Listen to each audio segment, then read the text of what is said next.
সে থাকতে পারে না।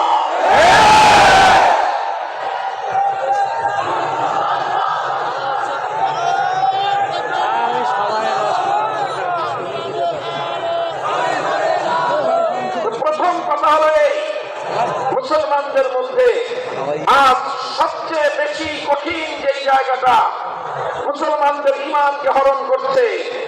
অধিকাংশ নামধারী মানুষ ইমানের পরিচয় দেয়, অথচ তারা আল্লাহ পাকের একত্ববাদে বিশ্বাস করে না, তারা মুশরিক।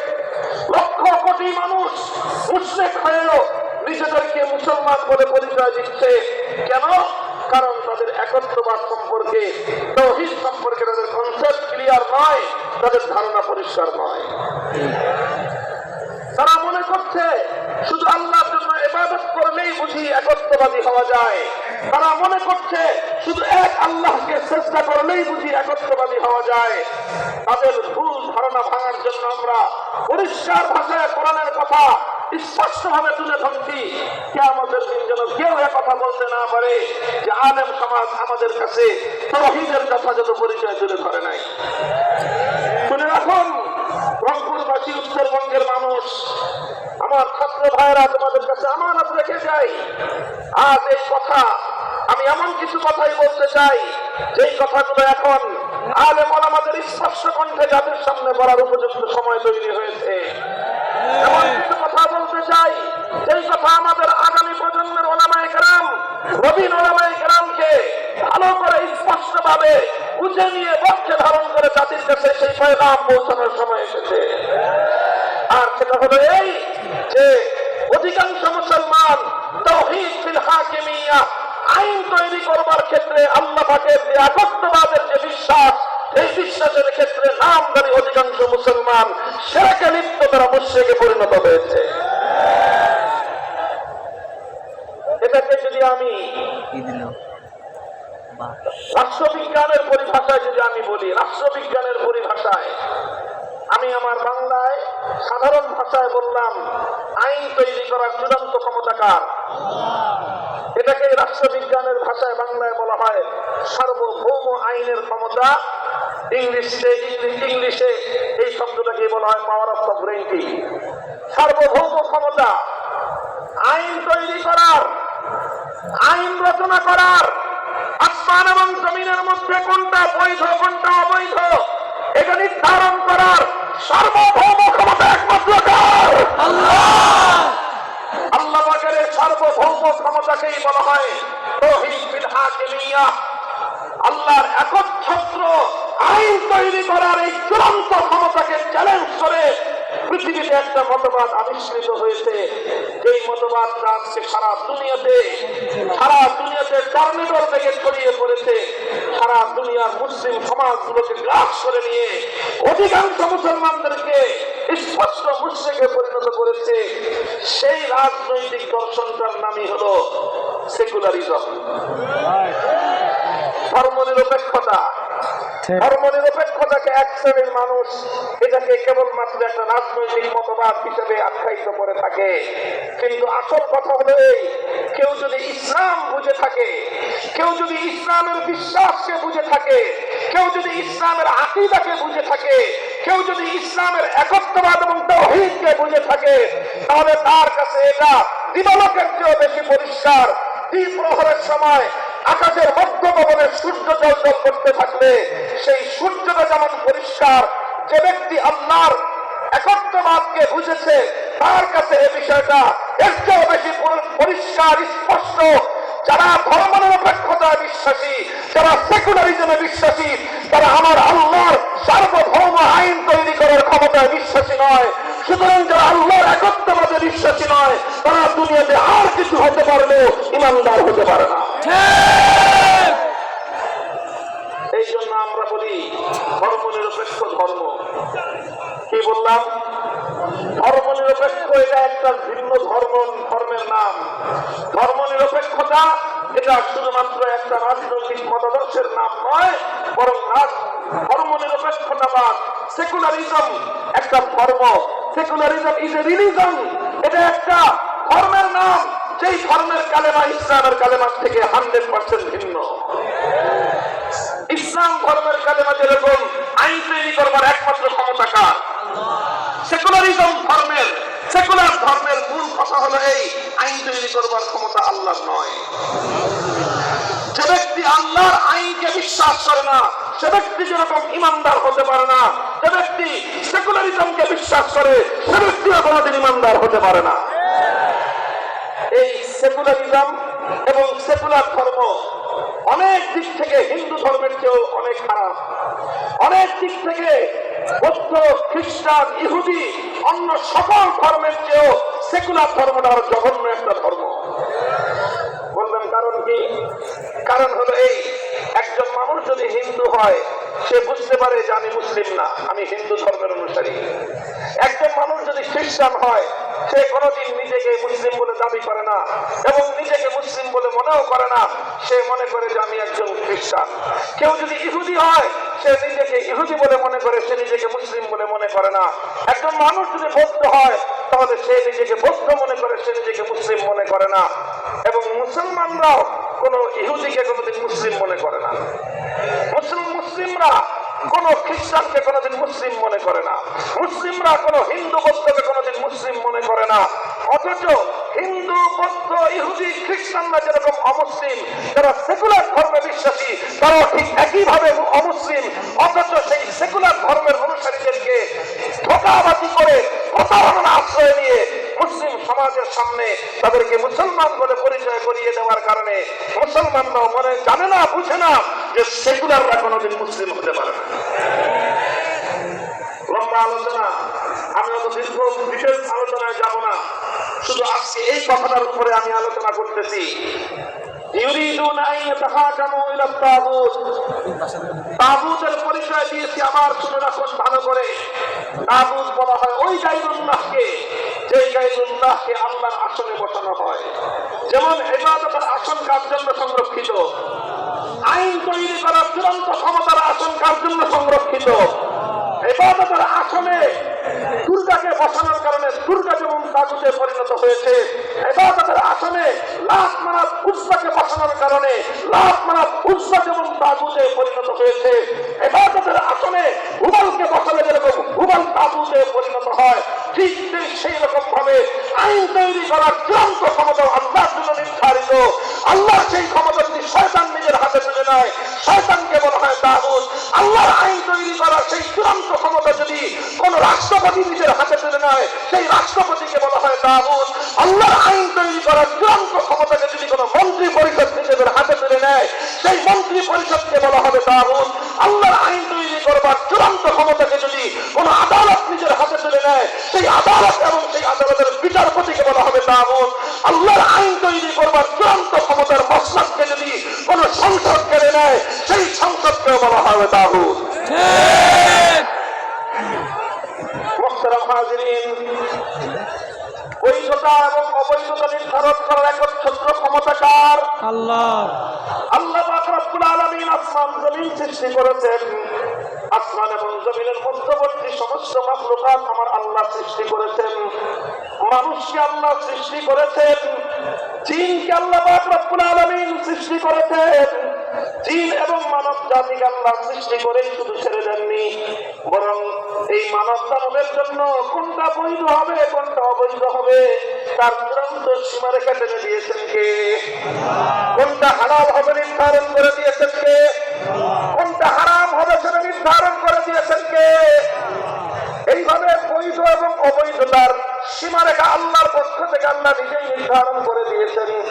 এমনকি আল্লাহ পাক রব্বুল আলামিন আইন তৈরি করার, বৈধ এবং অবৈধ বিষয়গুলোকে নির্ধারণ করার এই চূড়ান্ত এবং একচ্ছত্র ক্ষমতা আল্লাহ দুনিয়ার কোন ফেরেশতার হাতেও দেন নাই, এমনকি কোন নবী, কোন রাসূলের হাতেও আল্লাহ পাক দান করেন নাই।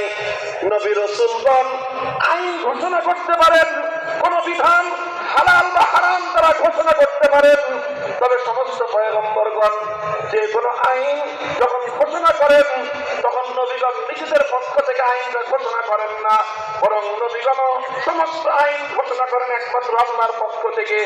আইনদাতা হন আল্লাহ, নবীগণ এবং পয়গম্বর হন শুধুমাত্র তার ঘোষণাকারী। ওয়ালাউ তাকাওয়ালা আলাইনা বাযাল আকাওয়িল, لأخذنا منه باليمين ثم لقطعنا منه الوتين আল্লাহর কোরআন আল্লাহর পয়গম্বর মুহাম্মদ আরবি সাল্লাল্লাহু আলাইহি ওয়াসাল্লামকে লক্ষ্য করে সবচেয়ে কঠিন যে কথাটি আল্লাহ বলেছেন সেই কথা হলো এই যে আল্লাহর পারমিশন ছাড়া কোন একটা কথা যদি আল্লাহর নবীও আল্লাহর অনুমতি ছাড়া আল্লাহর পক্ষ থেকে বয়ান করে দেয়, ঘোষণা করে দেয়, আমার আল্লাহ বলেছেন অন্য কাউকে তো দূরের কথা, স্বয়ং আমি আমার হাবিব মুহাম্মদুর রাসূলুল্লাহকে একজন পরিমাণ ছাড় দেব না সাল্লাল্লাহু আলাইহি ওয়াসাল্লাম। আমি একটা কথাই রিপিট করব, আইন তৈরি করার চূড়ান্ত ক্ষমতা কার? পরিষ্কার সবাই জবাব দিবেন, ঈমানের মাসালা এটা।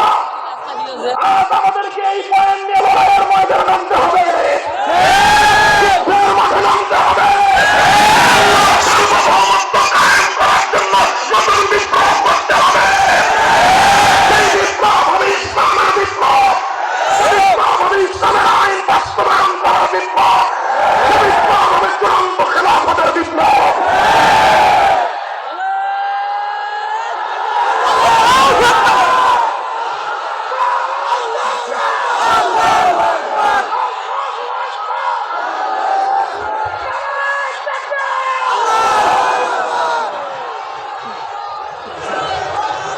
আমি আপনাদের সামনে একটা ঘটনার উদ্ধৃতি দেই, আপনারা একজন সাহাবী, লক্ষ্য করুন, বুঝার চেষ্টা করুন, শুধু আবেগী কথা নয়, বুঝার কথা, আকীদার কথা, বিশ্বাসের কথা বলছি, আমি ঈমানের কথা আলোচনা করছি। হযরত আদী ইবনে হাতেম রাদিয়াল্লাহু তাআলা আনহু, আপনারা হাতেম তাইর নাম শুনেছেন? হাতেম তাই কি ছিলেন? মুখিন মানুষ। কি ছিলেন? দানবীর হিসেবে পৃথিবীতে তিনি বিখ্যাত, জগৎ বিখ্যাত একজন দানবীর, যিনি একটা দৃষ্টান্ত হিসাবে বর্ণিত হয়ে থাকে। কাউকে যদি দানবীর বলতে হয় তাহলে তাকে বলা হয় যে তিনি যুগের হাতেম তাই বলা হয়। এমন দানবীর ছিলেন যে তার মৃত্যু ১৫০০ বছর পরে আজও সারা পৃথিবীর মানুষ দানবীর হিসেবে একটা উপমা হিসেবে উপস্থাপন করা হয় হাতেম তাইকে। হাতেম তাই তিনি মুসলিম ছিলেন না, তিনি আল্লাহ রাসূলের যুগ পান নাই, নবীর আগেই তিনি ইন্তেকাল করেছেন। তবে হাতেম তাইয়ের যে ছেলে ছিলেন সেই ছেলের নাম ছিল আদী। কি নাম ছিল? আদী ইবনে হাতেম। তিনি মুসলিম হয়েছেন, তিনি ইসলাম গ্রহণ করার আগে খ্রিস্টান ছিলেন। তিনি যখন ইসলাম কবুল করলেন, ইসলাম কবুল করে একদিন নবী আকরাম সাল্লাল্লাহু আলাইহি ওয়াসাল্লামের কাছে তিনি একটা প্রশ্ন করলেন। কোরআনে পাকের একটি আয়াত বুঝে আসে নাই, এই জন্য আয়াত সম্পর্কে তার একটা প্রশ্ন উত্থাপিত হয়েছে। তিনি সেই প্রশ্নের সমাধান জানতে চাইলেন নবীজির কাছে। আল্লাহর নবী হযরত আদী ইবনে হাতেমকে অনেক সম্মান করতেন, কারণ বড় বাবার বড় সন্তান। হাতেম তাই এরকম একজন দানবীর মানুষ ছিলেন, তার সন্তান তার গোত্রের মধ্যে, তার সম্প্রদায়ের মধ্যে একজন সম্ভ্রান্ত ব্যক্তি হিসেবে তিনি সুপরিচিত ছিলেন, তিনি তার গোত্রের একজন নেতা ছিলেন। এই সকল কারণে আল্লাহর নবী তাকে অনেক সম্মান করতেন এবং তিনি স্বভাবগতভাবেও অত্যন্ত সম্ভ্রান্ত মানসিকতার মানুষ ছিলেন। এই জন্য হাতেম তাই আদী ইবনে হাতেম যখনই আল্লাহর নবীর কাছে আসতেন, নবীজি তাকে বিশেষ সম্মানের সঙ্গে আলিঙ্গন করে নিতেন, তাকে সাদর সম্ভাষণ জানাতেন। সেই আদী ইবনে হাতেম একদিন আল্লাহর নবীকে জিজ্ঞাসা করলেন, ইয়া রাসূলুল্লাহ, কোরআনে পাকের একটি আয়াত সম্পর্কে আমার বুঝে আসে না। নবী জিজ্ঞাসা করলেন, কোন আয়াত? আদী ইবনে হাতেম বললেন, কোরআনে পাকের মধ্যে আল্লাহ পাক রব্বুল আলামিন ইহুদি এবং খ্রিস্টানদের ব্যাপারে, অর্থাৎ পূর্ববর্তী আহলে কিতাব ইহুদি খ্রিস্টান সম্প্রদায়ের ব্যাপারে আল্লাহ একটা অভিযোগ করেছেন। আমি খ্রিস্টান ছিলাম এবং খ্রিস্টান ধর্ম সম্পর্কে আমার সবিস্তারে আমার সম্পূর্ণ জ্ঞান রয়েছে। আমার কাছে কোরআনে পাকের মধ্যে উত্থাপিত খ্রিস্ট ধর্ম সম্পর্কে আল্লাহর পক্ষ থেকে উত্থাপিত এই অভিযোগটাকে অমূলক মনে হয়। আল্লাহ নবী জিজ্ঞাসা করলেন, কোন অভিযোগ? তখন হযরত আদী ইবনে হাতেম কোরআনে পাকের আয়াত তেলাওয়াত করলেন। লক্ষ্য করে বুঝেন, ইত্তাখাযু আহবারাহুম ওয়া রুহবানাহুম আরবাবাম মিন দুনিল্লাহি ওয়াল মাসীহ ইবনে মারইয়াম। ইত্তাখাযু আহবারাহুম ওয়া রুহবানাহুম আরবাবাম মিন দুনিল্লাহ। আদি ইবনে হাতেম বললেন, ইয়া রাসূলুল্লাহ, কোরআনে পাকের মধ্যে ইহুদি এবং খ্রিস্ট সম্প্রদায়ের ব্যাপারে অভিযোগ করা হয়েছে যে ইহুদি এবং খ্রিস্টান ধর্মাবলম্বীরা তাদের মধ্যে দুই শ্রেণীর মানুষকে আল্লাহর স্থানে রব হিসেবে গ্রহণ করে। কার জায়গায়? আরে রব একমাত্র কে? বলেন রব একমাত্র কে? আল্লাহ বলতেছেন রব হলেন একমাত্র আল্লাহ। অথচ ইহুদিরা এবং খ্রিস্টানরা এক আল্লাহকে বাদ দিয়ে তারা তাদের মধ্যকার দুই শ্রেণীর মানুষকে রব বানিয়ে নিয়েছে। কয় শ্রেণীর মানুষকে? দুই শ্রেণীর মানুষকে রব বানিয়ে নিয়েছে। প্রথম শ্রেণীর মানুষ হলো আহবারহুম। আহবার এটা হলো হিব্রুনের বহুবচন। হিব্রুন বলা হয় জ্ঞানী মানুষকে। হিব্রুন বলা হয় কাকে? যারা অনেক জ্ঞানী, অনেক শিক্ষিত, অর্থাৎ যাদের কাছে আসমানি কিতাবের ইলম ছিল, ওই যুগে তাদেরকে বলা হতো হিব্রুন। আর হিব্রুনের বহুবচন হলো আহবার। এক শ্রেণীর মানুষ হলো তাদের মধ্যকার শিক্ষিত এবং জ্ঞানী মানুষ। আরেক প্রকার হলো রুহবানাহুম। রুহবান এটা হলো রাহেবের বহুবচন। রাহেব বলা হয় এই যে খ্রিস্টানদের পাদ্রী যারা আছে, ধর্মগুরু। হিন্দুদের আছে কি? হিন্দুদের কি বলে? ব্রাহ্মণ বা এই জাতীয়। ইহুদিদের আছে, খ্রিস্টানদের আছে এরকম পাদ্রী। আল্লাহর কোরআন বলতেছে যে ইহুদি এবং খ্রিস্টানরা তাদের মধ্যকার যারা ধর্মীয় জ্ঞানের অধিকারী, অর্থাৎ তাদের মধ্যকার জ্ঞানী সম্প্রদায়কে এবং তাদের মধ্যকার যারা পাদ্রী সম্প্রদায়, এই দুই সম্প্রদায়ের মানুষকে তারা আল্লাহর জায়গায় রব বানিয়ে নিয়েছে। হযরত আদী ইবনে হাতেম আল্লাহর নবীকে প্রশ্ন করলেন, ইয়া রাসূলুল্লাহ, আমি তো খ্রিস্টান ছিলাম, কিন্তু কোনদিন তো আমরা আমাদের কোন আলেমকে, কোন জ্ঞানীকে কোনদিন আল্লাহ বলি নাই, সৃষ্টিকর্তা হিসেবে বিশ্বাস করি নাই। আমি তো খ্রিস্টান ছিলাম, আমি তো আমাদের কোন পাদ্রীকে কোনদিন রব বলি নাই, সৃষ্টিকর্তা বলি নাই, এবং আমাদের ধর্মের কেউ কোন জ্ঞানী ব্যক্তিকে অথবা কোন পাদ্রীকে রব হিসেবে মানে না। তাহলে আল্লাহর কোরআনের মধ্যে আমাদের সম্পর্কে এই অভিযোগটা কেন করা হলো? সবাই আছে, সবাই বুঝে আসছে প্রশ্নটা? বুঝতে পেরেছেন? আল্লাহ রাসূল সাল্লাল্লাহু আলাইহি ওয়াসাল্লাম তখন আদী ইবনে হাতেমকে পাল্টা আরেকটা প্রশ্ন করলেন যে, দেখো আদী, তোমাদের মধ্যে কি এমন একটা বিষয় কি ছিল যে তোমাদের মধ্যকার এই দুই সম্প্রদায়ের মানুষ, অর্থাৎ তোমাদের জ্ঞানী সম্প্রদায় এবং তোমাদের পাদ্রী সম্প্রদায়, এই জ্ঞানী এবং পাদ্রীরা মিলে যখন কোন একটা বিষয়কে তারা বৈধ বলে দিত, অথচ সেই বিষয়টাকে আল্লাহর কিতাবের মধ্যে অবৈধ বলা হয়েছিল, আল্লাহ যেটাকে অবৈধ বলেছেন, জ্ঞানী আর পাদ্রীরা মিলে সেটাকে বৈধ বলে দিলে তোমরা তখন থেকে সেটাকে বৈধ বলে গ্রহণ করতে। আবার আল্লাহ যেটাকে অবৈধ বলে দিয়েছেন, জ্ঞানী আর পাদ্রীরা মিলে সেটাকে বৈধ বলতে তোমরা বৈধ মেনে নিতে। আর আল্লাহ যেটাকে বৈধ করেছেন, জ্ঞানী আর পাদ্রীরা মিলে সেটাকে অবৈধ বলে দিলে তোমরা সেটাকে অবৈধ হিসেবে মেনে নিতে।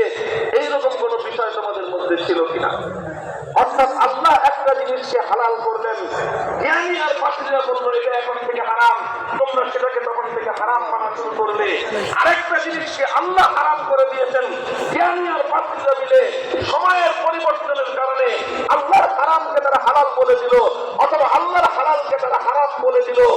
তখন তোমরা তোমাদের জ্ঞানী আর এই পাদ্রীদের কথায় আল্লাহর বিধানকে পরিবর্তন করে আল্লাহর হারামকে হালাল বলে আর আল্লাহর হালালকে হারাম বলে তোমরা মেনে নিতে। এমন বিষয়টা তোমাদের মধ্যে ছিল কিনা? আদী ইবনে হাতেম এবার বলেন যে, হ্যাঁ ইয়া রাসূলুল্লাহ, এটা তো ছিল। এটা তো ছিল যে পাদ্রীরা যেটাকে হারাম বলতো, পাদ্রীরা যেটাকে বৈধ বলে দিত, সেটাকে আমরা বৈধ বলে মেনে নিতাম। পাদ্রীরা যেটাকে আইনসম্মত বলে দিত, আমরা সেটাকে আইনসম্মত মেনে নিতাম। পাদ্রীরা যেটাকে অবৈধ এবং বেআইনি বলে দিত, আমরা সেটাকে বেআইনি বলে দিতাম। অথচ পাদ্রীরা যেটাকে বেআইনি বলেছে, আল্লাহর কিতাব সেটাকে আইনসম্মত বলেছে। আল্লাহর কিতাব যেটাকে আইনসম্মত বলেছে, পাদ্রীরা সেটাকে বেআইনি বললো। আবার আল্লাহ যেটাকে বেআইনি বললেন, পাদ্রীরা সেটাকে আইনসম্মত বলে দিল। বলে দেওয়ার পর তোমরা আল্লাহর কথা না মেনে পাদ্রী আর তোমাদের জ্ঞানী সম্প্রদায়ের কথা মানতে, এমন বিষয় তোমাদের মধ্যে ছিল কিনা? আদী ইবনে হাতেম এবার বললেন যে, হ্যাঁ ইয়া রাসূলুল্লাহ, এমন বিষয় আমাদের মধ্যে ছিল। তখন আল্লাহ নবী বললেন ফাযালিকা ইত্তিখাযুর রাব্বি, তাহলে এটাই যে বৈধ বলার একমাত্র একচ্ছত্র চূড়ান্ত ক্ষমতা কার? অবৈধ বলার একচ্ছত্র ক্ষমতা একমাত্র কার? তো যেটা আল্লাহর ক্ষমতা, আল্লাহর সেই ক্ষমতাকে তোমরা তোমাদের জ্ঞানী সম্প্রদায় আর তোমাদের পাত্রী সম্প্রদায়ের হাতে তুলে দিয়ে তোমরা প্রকারান্তরে তোমাদের পাত্রী আর তোমাদের জ্ঞানী সম্প্রদায়কে আল্লাহর সঙ্গে শরীক সাব্যস্ত করে তোমরা মুশরিকে পরিণত হয়েছ। এখন আমি আপনাদেরকে জিজ্ঞাসা করতে চাই, আল্লাহর কোরআন অনেক বিষয়কে বেআইনি বলেছে।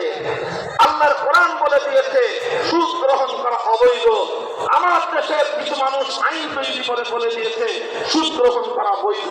তাহলে আল্লাহ সেটাকে অবৈধ বললেন, অন্য আরেকটা কিছু মানুষ এসে সেটাকে অবৈধ বললো। তাহলে যারা আল্লাহর বৈধ অবৈধ কৃতকে যারা বৈধ বললো, অথবা যারা আল্লাহর বৈধ কৃতকে অবৈধ বললো, তারা প্রকারান্তরে আল্লাহর ক্ষমতা নিজেদের হাতে তুলে নিল কিনা? এটাই হলো ইত্তিখাযুর রব। তাহলে এই শ্রেণীর মানুষ যারা আল্লাহর আইন তৈরি করার ক্ষমতাকে নিজেদের হাতে তুলে নেয়, তারা নিজেদেরকে আল্লাহর স্থানে সমাসীন করে এবং তাদেরকেই বলা হয় তাগুত। তাদেরকে কি বলা হয়? তাগুত। মুসলমান ভাই ও বন্ধুগণ, এই কথাটার আলোচনা আমি কেন আনলাম? আমাদের দেশে আমরা মুসলমানরা বছরের পর বছর, যুগের পর যুগ ধরে এই কঠিন এক সমস্যার সম্মুখীন রয়েছি আমরা। আর সেই সমস্যা হলো এই যে আমাদের উপরে এমন অনেক আইন চাপিয়ে দেওয়া হয়েছে, সেই আইনের মাধ্যমে আল্লাহ সেটাকে হালাল করেছেন, এই আইনের মাধ্যমে সেটাকে অবৈধ করা হয়েছে। আবার আল্লাহ সেটাকে অবৈধ করেছেন, প্রচলিত অনেক আইনের মাধ্যমে সেটাকে বৈধ করে দেওয়া হয়েছে। এখন যদি আমরা আল্লাহর আইনের জায়গায় প্রচলিত আইন মেনে নেই, তাহলে আমরা আল্লাহর সঙ্গে শরীক করলাম। আমরা আল্লাহর সঙ্গে শরীক করলাম। আজ বাংলাদেশে একটা আওয়াজ উঠেছে, বাংলাদেশে এমন একটা পরিবেশ চলছে। কি পরিবেশ? পরিবর্তনের পরিবেশ। কিসের পরিবেশ? সংস্কারের আওয়াজ উঠেছে। কথা বলেন ঠিক না বেশি? এই সংস্কারের আওয়াজ উঠেছে, এই সংস্কারের আওয়াজ উঠেছে। এই আওয়াজের সময় আমাদেরকেও জোরদার ভাবে একটা আওয়াজ এই জাতির সামনে তুলতে হবে। আমাদেরকে একটা আওয়াজ জাতির সামনে তুলে ধরতে হবে। সেই বিষয়গুলো যুগের পর যুগ, শতাব্দীর পর শতাব্দী ধরে আমাদের মুসলমানদের ইমানকে প্রতিনিয়ত আঘাতের পর আঘাত করে আমাদের ইমানকে রক্তে রঞ্জিত করে দিয়েছে, আমাদের ইমানগুলোকে ক্ষয়িষ্ণু করে দিয়েছে, আমাদের হাজার নয়, লক্ষ নয়, কোটি কোটি মুসলমানদের বুকের ভিতর থেকে ইমানকে কেড়ে নিয়েছে। এমন কিছু বিষয় আমাদের জাতির মধ্যে রয়েছে। আজ এই পরিবর্তনের পরিবেশে সংস্কারের এই আওয়াজের সঙ্গে সঙ্গে মুসলমানদের এই আওয়াজ তুলতে হবে। ইমান বিধ্বংসী যত ধারা রয়েছে আমার দেশে, ইমান বিরোধী সমস্ত ধারা বাতিল করতে হবে। মুসলমানদের মধ্যে সবচেয়ে বড় যে ভয়ঙ্কর অভিশপ্ত বিষয়টি রয়েছে ইমান বিধ্বংসী, সেটা হলো মানব রচিত আইন, কোরআন বিরোধী আইন। মুসলমানদের সোনালী যুগে কোনো ব্যক্তি আল্লাহর কোরআনের বিরুদ্ধে কোন আইন তৈরি করতে পারে নাই। সর্বপ্রথম মুসলিম সমাজের মধ্যে যেই কুলাঙ্গার, যেই অভিশপ্ত ব্যক্তির মাধ্যমে মুসলমান সমাজে আল্লাহর আইনের পরিবর্তে মানব রচিত আইন প্রয়োগ করা শুরু হয়েছে, সেই ব্যক্তির নাম হলো চেঙ্গিস খান। তাতারিরা মুসলমানদের খেলাফতে আব্বাসিয়াকে ধ্বংস করে সেই ধ্বংসস্তূপের উপর দাঁড়িয়ে আল্লাহর কোরআনের আইনের পরিবর্তে চেঙ্গিস খানের প্রবর্তিত আইন তারা প্রণয়ন করেছিল। চেঙ্গিস খান এবং তার অনুসারীরা, সেই তাতারিরা মানব রচিত আইন মুসলমানদের উপর চাপিয়ে দেওয়ার চেষ্টা করেছিল। মুসলমানরা অনেক সংগ্রামের মধ্যে দিয়ে সেই মানব রচিত আইনের অভিশাপ থেকে তারা মুক্ত হয়েছে। এরপরে শত শত বছর পর্যন্ত মুসলমানদের এই গোটা বিশ্বে কোথাও মানব রচিত কোন আইনের দ্বারা মুসলমানরা কোনদিন শাসিত হতো না। মুসলমানদের আল্লাহর পয়গম্বরের যুগ, যেটাকে আহদে রিসালাত বলা হয়, নববী যুগ।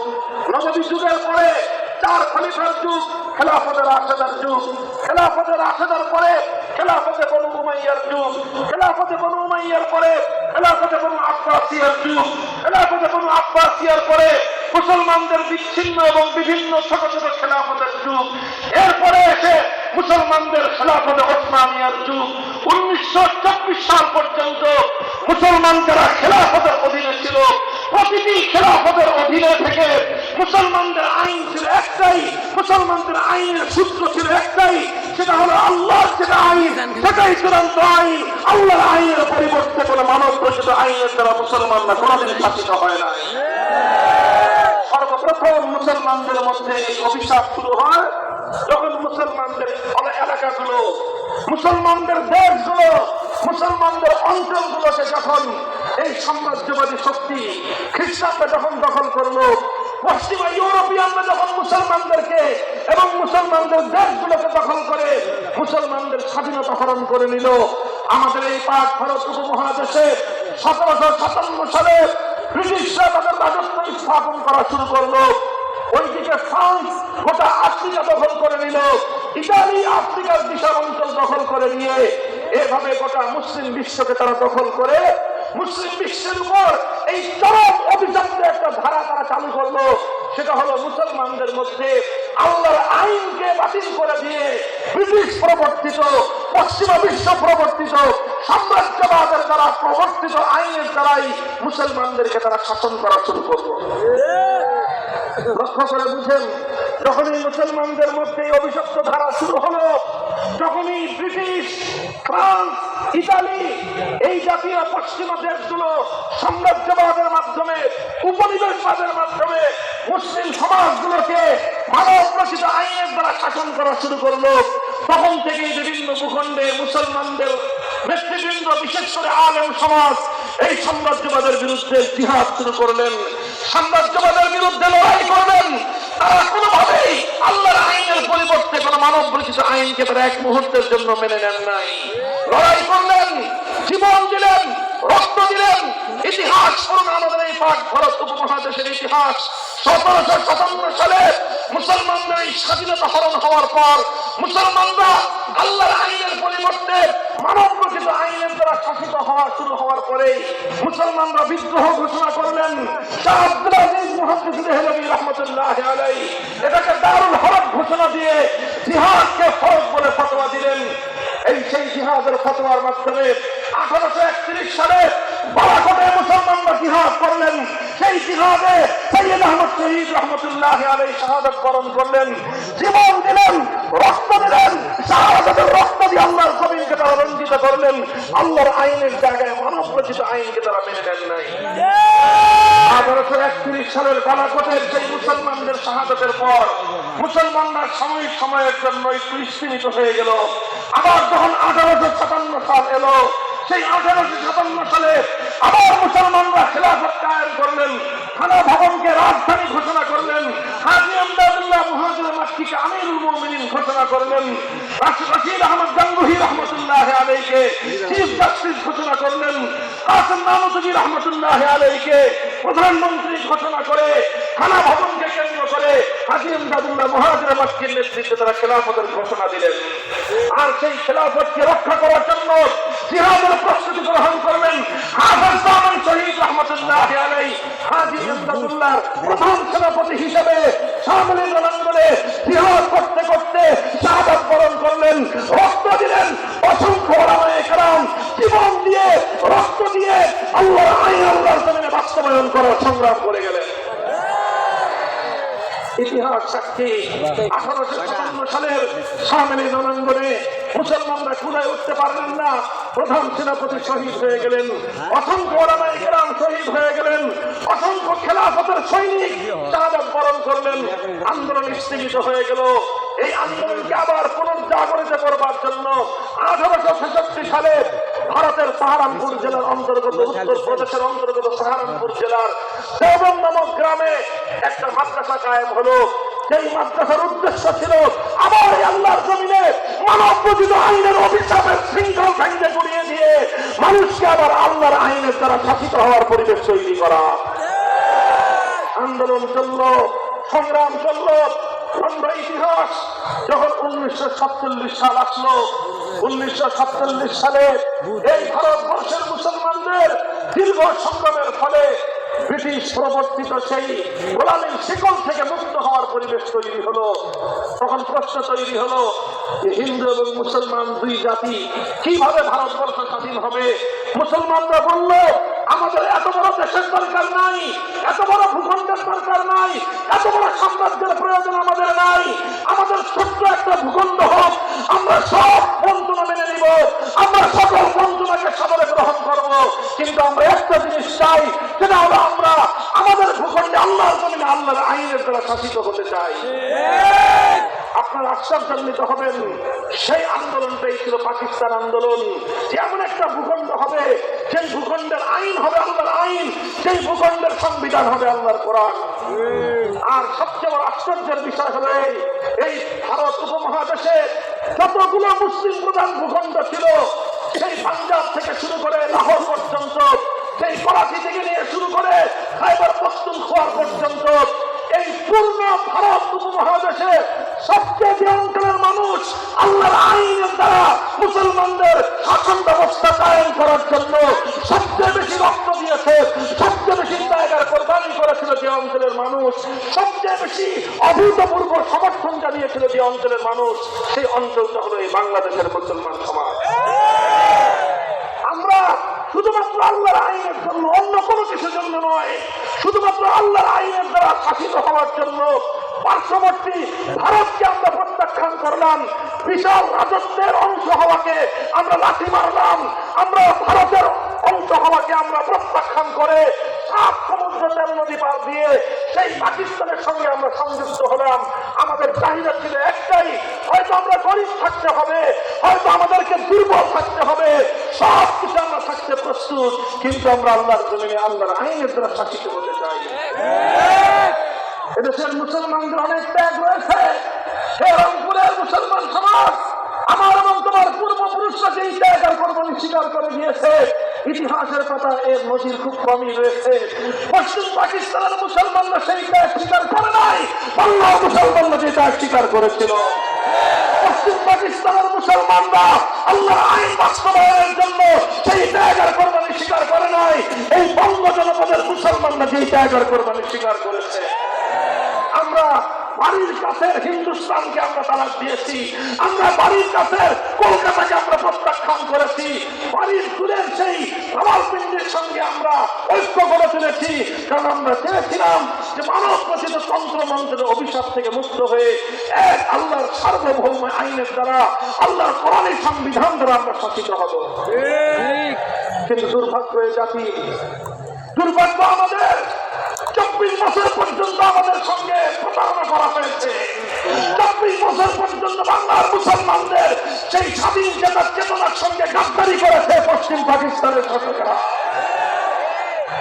মুসলমানদেরকে বারবার বলেছে কোরআনী সংবিধান দিব দিব দিব, এই দিব করতে করতে করতে করতে তারা শুধু একটা কথাই আমাদেরকে বলতো যে রাষ্ট্রটা এখনো শিশু রাষ্ট্র আছে, এখনো আমরা মাথা তুলে দাঁড়াতে পারি নাই, এখনই যদি আমরা কোরআনী সংবিধান করি তাহলে ইউরোপ আমেরিকা আমাদেরকে সাহায্য করবে না, কাজে আগে রাষ্ট্রটাকে একটু শক্তিশালী করে নেই, তারপরে আমরা কোরআনী সংবিধান বাস্তবায়ন করব। এই সমস্ত মিথ্যা অজুহাত দিয়ে দিয়ে আমাদের বাংলার আলেম সমাজকে এবং বাংলাদেশের মুসলিম জনতাকে তারা ধোঁকাবাজি প্রতারণার আশ্রয় নিয়ে 24 বছর পর্যন্ত আমাদেরকে বঞ্চিত করেছে। আমার আপনাদের মরহুম সাইফুল হাদিস আল্লামা আজিজুল হক রহমতুল্লাহ আলাইহি আমাদেরকে গল্প শুনিয়েছেন যে আমরা তখন পাকিস্তান ওদেরকে বলছিলাম 24 বছর গেল এখনো কত তোমরা শিশু রাষ্ট্র। 1947 সাল থেকে 71 পাকিস্তানের বয়স কত হয়েছিল বলেন, হিসাব করেন না, 47 সাল থেকে 71 কত হয়? সাইফুল হাদিস রহমতুল্লাহ আলাইহি বলতেন যেই পোলা 24 বছরের বালেগ হয় না, শিশুই থাকে, এই পোলা 90 বছরের বালেগ হবে না। প্রয়োজন নাই যে সন্তান 24 বছর পর্যন্ত সাবালক হতে পারে না, যে রাষ্ট্র 24 বছর পর্যন্ত এখনো হাজার হাজার লক্ষ লক্ষ শহীদ মুসলমানের আত্মদানের রক্তের সঙ্গে গাদ্দারি করতে পারে, সে পাকিস্তান প্রয়োজন নাই, ভেঙ্গে গুড়িয়ে দাও।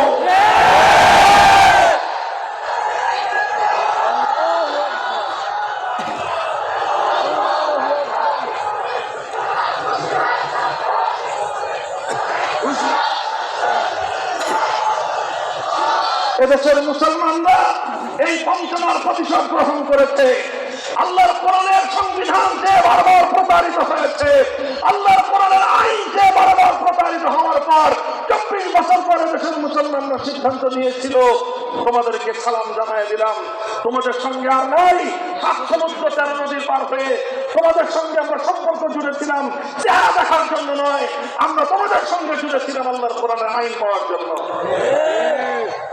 ওই সুযোগে শেখ মুজিবুর রহমান সাহেব ঘোষণা দিলেন 1970-এর জাতীয় নির্বাচনের সময়ে নৌকা প্রতীক নিয়ে বাংলাদেশের মানুষের ব্যান্ডেড পাওয়ার জন্য তিনি ঘোষণা দিলেন, যদি আমরা নৌকা প্রতীক বিজয় অর্জন করতে পারে, যদি আমরা নির্বাচনে জয়লাভ করি, কোরআন সুন্নাহ বিরোধী কোনো আইন আমরা তৈরি করব না। পরে দেখুন সেই 70-এর আওয়ামী লীগের নির্বাচনী ইশতেহার যদি আমার এক কথা ভুল প্রমাণ করতে পারেন, আর কোনদিন মানুষের মঞ্চে কথা বলবো না। 1970-এর জাতীয় নির্বাচনে বাংলার মুসলমানদের সঙ্গে অঙ্গীকার করা হয়েছিল, এদেশের মানুষের সঙ্গে অঙ্গীকার করা হয়েছিল, নির্বাচনে বিজয়ী হতে পারলে কোরআন সুন্নাহ বিরোধী কোন আইন তৈরি হবে না। অর্থাৎ তিনি ঘোষণা দিয়েছিলেন সার্বভৌমত্ব হবে কার? চিৎকার করে বলেন, আইন চলবে কার? কোরআন বিরোধী কোন আইন থাকবে না, সুন্নাহ বিরোধী কোন আইন থাকবে না, ইসলাম বিরোধী কোন আইন থাকবে না। এই ঘোষণা দেওয়ার পর এদেশের মুসলমানরা অভূতপূর্ব সমর্থন দিল। গোটা বাংলাদেশের সমস্ত মানুষগুলো নৌকা বাক্সে সিল মেরে তারা অভূতপূর্ব ভাবে গোটা পাকিস্তানের মধ্যে নিরঙ্কুশ সংখ্যাগরিষ্ঠতা দিয়ে তাদেরকে ক্ষমতায় পাঠানোর ব্যবস্থা করলো।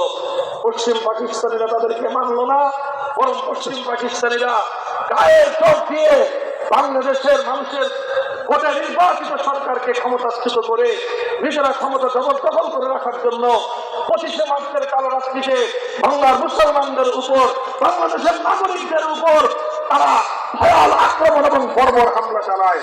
শুরু হয় স্বাধীনতার যুদ্ধ 71-এর 26শে মার্চ থেকে 71-এর 6 ডিসেম্বর পর্যন্ত দীর্ঘ 9 মাসের রক্তক্ষয়ী সংগ্রামের মধ্য দিয়ে বাংলার পূর্ব দিগন্তের স্বাধীনতার সূর্য উদিত হয়। শেখ মুজিবুর রহমান সাহেব বিদেশ থেকে ফিরে আসেন, এদেশের মানুষ তাকে লাল কালিচার সংবর্ধনা দেয়, অভূতপূর্ব গোলাপের ফুল দিয়ে গলার মালা দিয়ে তাকে বরণ করে নেয়। কিন্তু 71-এর পরে ভারত পাকিস্তান হয়ে, লন্ডন হয়ে, ভারত হয়ে বাংলাদেশে আসার পর দেখা গেল সেই 70-এর নির্বাচনের কোরআন সুন্নাহ বিরোধী আইন তৈরি না করার সেই অঙ্গীকারকারী শেখ মুজিব আর সেই শেখ মুজিব নাই, এটা এখন নতুন একটা শেখ মুজিব। আসার সময় ভারতবর্ষের পক্ষ থেকে তার পকেটে একটা চিরকুট ধরায় দিল ইন্দিরা গান্ধী, বললেন এভাবে রাষ্ট্র চালাবা কিভাবে? তোমার রাষ্ট্রের সংবিধানের মূলনীতি হবে 4টি: জাতীয়তাবাদ, গণতন্ত্র, সমাজতন্ত্র, ধর্মনিরপেক্ষতাবাদ। ইন্দিরা গান্ধীর শিখিয়ে দেওয়া, তার প্রেসক্রিপশন দেওয়া, শেখ মুজিবুর রহমানের মুজিব কোটের মধ্যে ভরে দেওয়া ছোট্ট সেই চিরকুট, সেটাই ছিল বাংলাদেশের মানুষের হাজার বছরের ইচ্ছা এবং অভিপ্রায়ের কফিনের মধ্যে প্রেস ঢুকে দেওয়া। তিনি সেদিন দেশের মানুষের সঙ্গে গাদ্দারি করেছিলেন, সেদিন তিনি কোরআন সুন্নাহ বিরোধী আইন তৈরি করবে পাস করার অঙ্গীকার করে জনগণের ম্যান্ডেট দিয়ে স্বাধীনতা অর্জন করার পর বাংলার মানুষের সঙ্গে গাদ্দারির বিশ্বাসঘাতকতা করেছিলেন।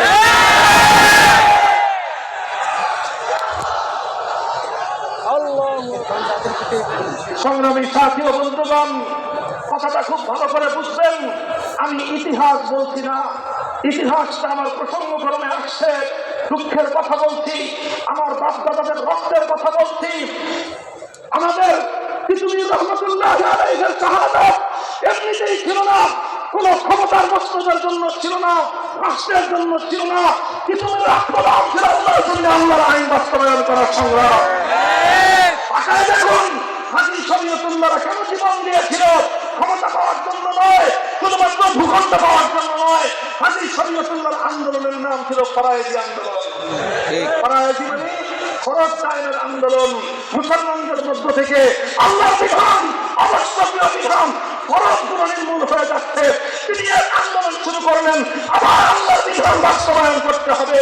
সেই বিধান বাস্তবায়ন করতে গিয়ে রক্ত দিল হাজারো প্রাণ, জীবন গেল হাজারো মানুষের, বিধবা হলো আমার হাজারো বোন, এতিম হলো আমাদের হাজারো সন্তান, রক্ত মায়ের বুকের ধন স্বাধীনতা আনলাম, সেই স্বাধীনতা শুধু ভূখণ্ডের জন্য ছিল না, শুধু মানচিত্রের জন্য ছিল না, শুধু ক্ষমতার বস্তরের জন্য ছিল না, সেটা ছিল দেশের মুসলমানদের আল্লাহর আইনের দ্বারা শাসিত হওয়ার চিরদিনের সেই চির আকাঙ্ক্ষার কথা। মোহতারাম হাজিরিন, ইতিহাস লম্বা। ৭১ থেকে ৭৫ পর্যন্ত এদেশের মানুষ সেই ৭০-এর জাতীয় নির্বাচনের অঙ্গীকার ভুলে যাওয়া এক গাদ্দারের দ্বারা বাংলাদেশের মানুষ শাসিত হলো। তিনি এদেশের মানুষকে কোরআনের আইন দিলেন না, তিনি এদেশের মানুষের সঙ্গে অঙ্গীকার করেছিলেন কোরআন সুন্নাহ বিরোধী কোন আইন তৈরি করবেন না। অথচ তিনি সংবিধানের প্রথমেই সকল কোরআন বিরোধী ধারা, ধর্মনিরপেক্ষতাবাদের মতো কুফরি ধারা সংযোজন করে আল্লাহর কোরআনের পিছে তিনি ছুরিকাঘাত করেছিলেন। তারপরে ৭৫-এর ১৫ই আগস্টের পথ পরিবর্তনের পর যারা শাসক হলেন তাদের মধ্যে কেউ কেউ কিছুটা ভালো করার চেষ্টা করলেন। এর মধ্যে দুটো চেষ্টার কথা আমি বলবো, নাম উল্লেখ করবো না। শাইখুল হাদিস আল্লামা আজিজুল হক রহমাতুল্লাহি আলাইহি দুটি আমাদের অর্জনের কথা গৌরব করে বলতেন। একটি হলো আমাদের দেশের সংবিধানের শুরুতে দুটি বিষয় সংযুক্ত হলো। প্রথম, বিসমিল্লাহির রহমানির রহিম, আল্লাহর নামে সংবিধান শুরু হলো। আর সংবিধানের মূলনীতির শুরুতেই লেখা হলো আল্লাহর উপর অবিচল আস্থা এবং বিশ্বাস হবে এই সংবিধানের মূল ভিত্তি।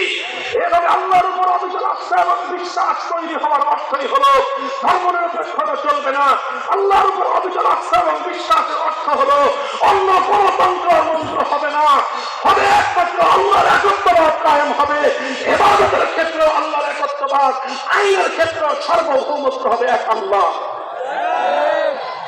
বললেন এভাবে কথাটা, আরেক জায়গায় সে বললেন রাষ্ট্র ধর্ম ইসলাম। কথাটা যেভাবেই হোক দুটি অর্জন হলো, কিন্তু এই অর্জনের পর ধীরে ধীরে ধীরে ধীরে আবার দেশটাকে সেই ৭২-এর কোরআন বিরোধী, ইসলাম বিরোধী চেতনায় ধাবিত করবার জন্য পায়তারা চলল। ২০২৪ সাল পর্যন্ত আমরা দেখলাম শুধুমাত্র সেই বঞ্চনা, আমরা দেখলাম একের পর এক কোরআন বিরোধী আইনের রমরমা বাণিজ্য, আমরা দেখলাম বাংলাদেশের মানুষ হাজার বছরের ত্যাগ আর কোরবানির পরেও কোরআনের আইন পেল না। পেল কি? প্রতিটি রাস্তার মোড়ে মোড়ে একটা করে দেবতার মূর্তি। অঙ্গীকার করলো কোরআন সুন্নাহ বিরোধী কোন আইন তৈরি করা হবে না। সেই অঙ্গীকার ভঙ্গ করে তার রাস্তার মোড়ে মোড়ে মূর্তি কায়েম করে, মূর্তি স্থাপন করে একত্ববাদের চেতনাকে সমূলে উপড়ে ফেলার চেষ্টা করলো।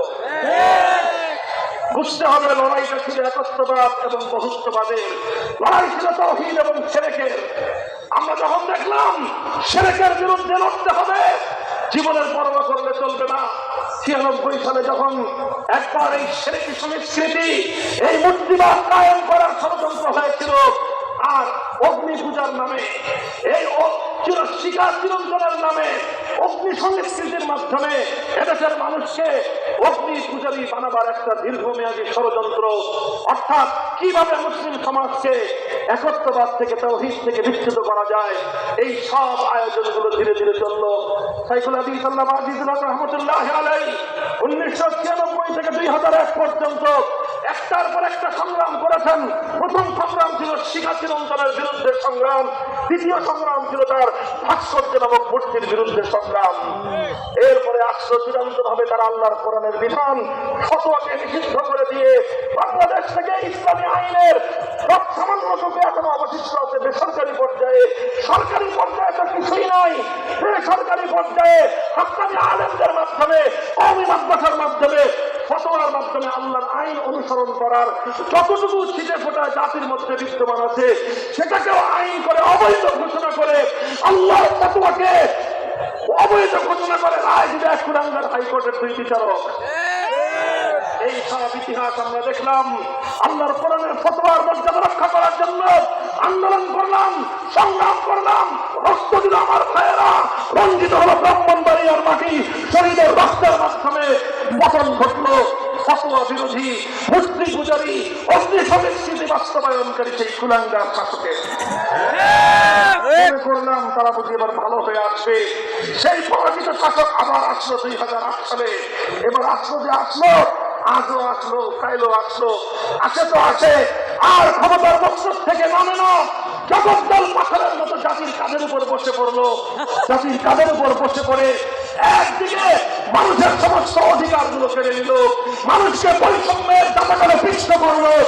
আর অপরদিকে 15 বছর ধরে মুসলমানদের দেশের মধ্যে তাওহীদ এবং একত্ববাদকে উপড়ে ফেলবার সমস্ত আয়োজন করে গোটা দেশটাকে মূর্তি দিয়ে ভরে ফেললো। সংগ্রামী সাথী ও বন্ধুগণ, পরিষ্কার ভাষায় সেদিন আমরা বলেছিলাম, নিজের বাপ-দাদার মূর্তি ভেঙে ফেলেছিলেন আল্লাহ নবী মুহাম্মদ আরবি সাল্লাল্লাহু আলাইহি ওয়াসাল্লাম। আল্লাহ নবী যদি মক্কা বিজয় করেছিলেন, আল্লাহর ঘর বাইতুল্লাহ শরীফের মধ্যে থেকে যে মূর্তিগুলো বের করা হয়েছিল, সেই মূর্তির মধ্যে আল্লাহর নবীর পূর্বপুরুষ হযরত ইব্রাহিম আলাইহিস সালামের মূর্তিও ছিল। সেই মূর্তিটা দেখে আমার নবী বলেছিলেন, কাতারাহুমুল্লাহ, আল্লাহ পাক এই মক্কার কুরাইশদের উপর অভিসম্পাত করুন, তারা ইব্রাহিম খলিলুল্লাহ আলাইহিস সালামের মূর্তি বানিয়েছে। এই কথা বলে আল্লাহর নবী নিজ হাতে নিজের পূর্বপুরুষ ইব্রাহিম আলাইহিস সালামের মূর্তি ভেঙে গুড়িয়ে দিয়েছিলেন। আমি বলেছিলাম, নিজের বাপ দাদাদের মূর্তি ভাঙা এটা মুহাম্মদ আরবির আদর্শ, আর নিজের বাপ দাদার মূর্তি স্থাপন করার মাধ্যমে তাদেরকে স্মরণীয় করে রাখা এটা আবু জাহলদের প্রেতাত্মাদের আদর্শ। এই কথা বলার কারণে তারা খুব ক্ষিপ্ত হলেন আমাদের বিরুদ্ধে। আমাদের কণ্ঠ স্তব্ধ করে দেওয়ার চেষ্টা করলেন, আমাদের পক্ষগুলোকে পক্ষের আলো নিভিয়ে দেওয়ার চেষ্টা করলেন, একত্ববাদের আওয়াজকে ভুলে মিশিয়ে দিয়ে বহুত্ববাদের শিরকের সংস্কৃতির দ্বারা বাংলাদেশকে তারা ভরে দেওয়ার আয়োজন করলেন। আলহামদুলিল্লাহ, আমরা দুর্বল ছিলাম, আমরা সংখ্যায় অপ্রতুল ছিলাম, সংখ্যায় কম ছিলাম, কিন্তু তাওহীদের ঝান্ডাকে শিরকের ঝান্ডার সামনে আমরা ভুলণ্ঠিত হতে দেই নাই। আমরা বুকে নিয়ে দাঁড়িয়েছিলাম, জুলুম সহ্য করেছি, বর্বরতা সহ্য করেছি, অপবাদ সহ্য করেছি, শাহাদাতের মৃত্যুকে আমাদের ভাইয়েরা আলিঙ্গন করে নিয়েছে, কিন্তু একত্ববাদকে আমরা শিরকের সামনে ভুলণ্ঠিত হতে দেই না। তারই সুফল আমরা পেয়েছি 2024 সালের 5ই আগস্ট।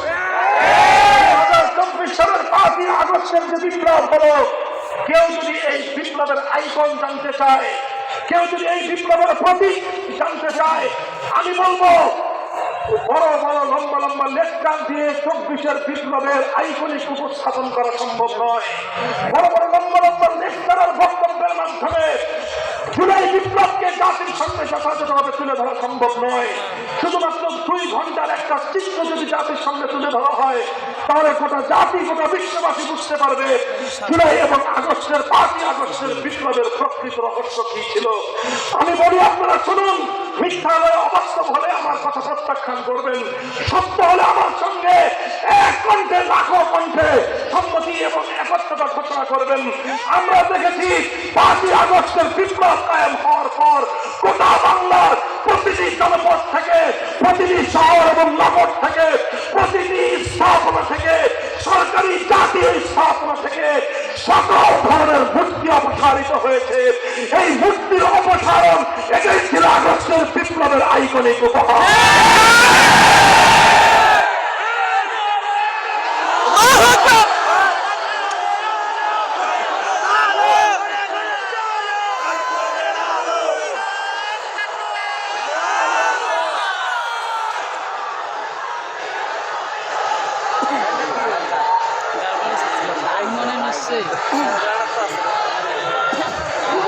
আজ আপনারা শুধু একটা কথা বুঝে রাখুন, আল্লাহর কোরআনের আইন না থাকার কারণে, কোরআনের আইনের কোন মর্যাদা না থাকার কারণে আজ শতকরা 90% মুসলমানদের দেশে, শতকরা 90% মুসলমানদের দেশে সত্যিকার আল্লাহর কোরআনকে অনুসরণকারী, সত্যিকার ইসলামের বিধিবিধান পালনকারী, ইসলামী শরিয়ার আইন যারা পালন করতে চায়, পদে পদে তাদের জন্য পাহাড় সম বাধা এসে সামনে দাঁড়ায়।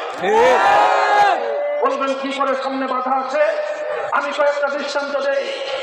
যখনই 21শে ফেব্রুয়ারি আসবে, লক্ষ্য করে শুনেন, যখনই 21শে ফেব্রুয়ারি আসবে, সেই 21শে ফেব্রুয়ারিতে ভাষার জন্য যারা জীবন দিয়েছিল, আসলে সেই জীবন দান আব্দুল সালাম, আবুল বরকত, রফিকুল ইসলাম, আব্দুল জব্বাররা রক্ত দিয়েছিল ভাষার নামে, যারা আমাদেরকে বৈষম্য করে ভাষার মাধ্যমে আমাদের প্রকৃত পরিচয়কে যারা মুছে ফেলবার চেষ্টা করেছিল, সেই বৈষম্যের বিরুদ্ধে রক্ত দিয়েছিল তারা। আজ সেই সকল বীর শহীদানদের যেই জায়গায় শাহাদাতের স্মৃতিচিহ্ন, সেখানে এমন একটা বেদি তৈরি করা হয়েছে, সেই বেদিতে পুষ্পস্তবক অর্পণ করার মাধ্যমে সেখানে আল্লাহর কোরআন এবং ইসলামী শরীয়তের সুস্পষ্ট বিধানকে লঙ্ঘন করা হয়। আমরা না পারি কিছু বলতে, না পারি কিছু করতে, আমাদেরকে এটা নীরবে সহ্য করতে হয়। কারণ যদি আমি এই কথা বলি তাহলে আমাকে বলবে যে আমি 21শে ফেব্রুয়ারির ভাষা শহীদদের চেতনার পরিপন্থী লোক। অথচ আমরা 21শে ফেব্রুয়ারির বীর শহীদদের চেতনাকে আমরা শ্রদ্ধা জানাই, কিন্তু সেই সকল বীর শহীদদেরকে স্মরণ করার জন্য ইসলামী সংস্কৃতিকে, ইসলামী সংস্কৃতি কোরআন সুন্নাহর বিধানকে উপেক্ষা করে যেই কালচার তৈরি করা হয়েছে সেই কালচার কোনোদিন ইসলামী কালচার হতে পারে না। যে দেখবেন মুসলমানদের এই বাংলাদেশের যে সেনানিবাস, সেই সেনানিবাসের মধ্যে একটা আছে শিক্ষা অনির্বাণ। পরিষ্কার ভাষায় বলি, প্রতিটি দিবসে, প্রতিটি জাতীয় দিবস 26শে মার্চ হোক অথবা 16ই ডিসেম্বর হোক, এমনকি রাষ্ট্রীয় কোনো অতিথি যদি আসে তাহলে সেই অতিথিদেরকে নিয়ে আমার দেশের রাষ্ট্রীয় ব্যক্তিবর্গকে, সেনা প্রধানকে সেই শিখা অনির্বাণ নামক আগুনের সামনে গিয়ে স্যালুট প্রদান করতে হয়। আগুনের সামনে গিয়ে স্যালুট প্রদান করা এবং একটি আগুনকে শিখা অনির্বাণ নাম ঘোষণা করা সুস্পষ্ট অগ্নি পূজারীদের কালচার। আল্লাহর কোরআনের আইন না থাকার কারণে, ইসলামের আইন না থাকার কারণে, কোরআন সুন্নাহর আইন না থাকার কারণে আমরা এই শিখা অনির্বাণের বিরুদ্ধে না আদালতের শরণাপন্ন হতে পারি, না এর বিরুদ্ধে আমরা মুখ খুলতে পারি। এর বিরুদ্ধে কথা বললে আমাদেরকে স্বাধীনতা বিরোধী বলে আখ্যায়িত করা হয়। আরো দুঃখজনক বিষয়, এই যখন মন্ত্রী পরিষদ গঠিত হয়, সেই মন্ত্রী পরিষদের সকল সদস্যদেরকে নিয়ে এই 71-এর বীর শহীদদের স্মৃতির জন্য নির্মিত স্মৃতিসৌধে গিয়ে সেখানে ফুল দিয়ে নীরব হয়ে বোবার মতো, বোবা মানুষের মতো দাঁড়ায় থাকতে হয়। স্পষ্ট অনৈসলামিক কালচার উদযাপন করতে হয়। কোন একজন আলেমও যদি মন্ত্রী হয়, রাষ্ট্রীয় বাধ্যবাধকতার কারণে সেখানেও তাকে আল্লাহর আইন শরীয়তের বিধানকে উপেক্ষা করেই এই ধরনের রাষ্ট্রীয় অনুষ্ঠানাদি উদযাপন এবং পালন করতে হয়। পদে পদে পদে পদে এই ধরনের অনেক কোরআন বিরোধী আইন আমাদেরকে অনুসরণ করতে হয়। দুঃখের কথা বলা যায়, জানি না আমার এই কথার কারণে আমাকে আবার কোন অভিযায় অভিযুক্ত করা হবে, কোন অভিযায় আমাকে অভিযুক্ত করা হবে। মনে রাখবেন, যত অভিযায় অভিযুক্ত করা হোক না কেন, সব অভিযোগ বুক পেতে পালন করতে আমরা প্রস্তুত রয়েছি। আল্লাহর কোরআনের আইন আনার জন্য যা করতে হয় তাই করতে আমরা প্রস্তুত। লড়াই করতে হলে লড়াই করতে প্রস্তুত, করতে হলে যুদ্ধের ময়দানে যেতে প্রস্তুত, রক্ত দিতে হলে রক্ত দিতে আমরা প্রস্তুত। আল্লাহর কোরআনের আইন বাস্তবায়নের জন্য, শরীয় রাষ্ট্র কায়েমের জন্য, খেলাফতের জন্য যদি জীবন দিতে হয়, শহীদ হতে হয়, কারা কারা শহীদ মিছিলে যাবে?